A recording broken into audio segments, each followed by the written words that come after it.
নতুন উপদেষ্টারা শপথ নিল। নাহিদ হলো ডাক টেলিযোগাযোগ ও তথ্য উপদেষ্টা, অন্যদিকে আসিফ হলো অন্তর্বর্তী সরকারের যুব ও ক্রীড়া উপদেষ্টা। বৈষম্য বিরোধী ছাত্র আন্দোলনের অন্যতম সমন্বয়ক ছিল সার্জিস। তার কি হলো? তাকে কেন দেওয়া হলো না পদ? কি আশ্চর্য, তাই না? এসেছিলেন সরকারি চাকরি করতে, হয়ে গেলেন এরা দুইজন সরকারের উপদেষ্টা। তবু সার্জিস কেন বাদ গেল? এই সার্জিসের বাদ যাওয়া নিয়ে রয়েছে সার্জিসের একটি পোস্ট। তা থেকে উত্তরটা অবশ্যই আন্দাজ করা যাচ্ছে, যেখানে লেখা ছিল, প্রথমে নাহিদ এবং আসিফকে অভিনন্দন। এটা যেমন তাদের জীবনের গুরুত্বপূর্ণ একটি অর্জন, তেমনি দেশের মানুষের স্বার্থে আত্মত্যাগও বটে।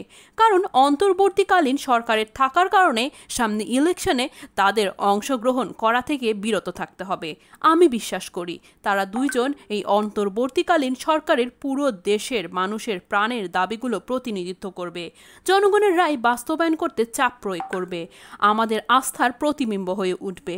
2024 সালের এই গণ অভ্যুত্থানে অন্যতম বড় অর্জন বাংলাদেশের মানুষ তরুণ প্রজন্মকে নেতৃত্বে দেখতে চায়, দেশ গঠনে সামনের সারিতে প্রত্যাশা করে। এই তরুণদের মধ্যে কেউ অন্তর্বর্তীকালীন সরকারে থাকবে, কেউ রাজপথে থাকবে, কেউ শিক্ষা প্রতিষ্ঠানগুলোর নেতৃত্বে এসে নতুন করে ক্যাম্পাসগুলোকে ঢেলে সাজাবে, আবার কেউ হয়তো সংসদে দেশের মানুষের প্রতিনিধিত্ব করবে।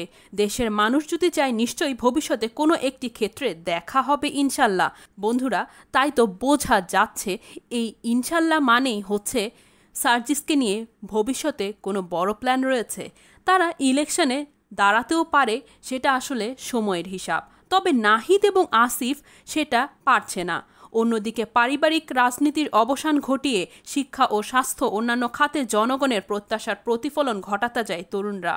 এই লক্ষ্যে রাজনৈতিক দল গঠন করতে পারে বৈষম্য বিরোধী ছাত্র আন্দোলন, সেটা জানিয়েছে দুই সমন্বয়ক। রাষ্ট্র সংস্কারের প্রয়োজনে তরুণদের প্ল্যাটফর্ম বৈষম্য বিরোধী ছাত্র আন্দোলন এবার গঠন করতে পারে নতুন রাজনৈতিক দল। এত রাজনৈতিক দলের ভিড়ে কোনো আবার নতুন দল গঠন প্রয়োজন? এমন প্রশ্নে সমন্বয়ক হাসনাত আবদুল্লাহর সাফ জবাব, বিদ্যমান রাজনীতির দলগুলো পারিবারিক তান্ত্রিক কাঠামো থেকে বের হতে পারেনি বলেই প্রতিষ্ঠিত হয়নি সাম্য ও মানবিক মর্যাদা। তাই স্বাধীনতা নিশ্চিত করতে এই পরিকল্পনা। তাহলে তো বোঝাই যাচ্ছে দর্শক কি হতে যাচ্ছে।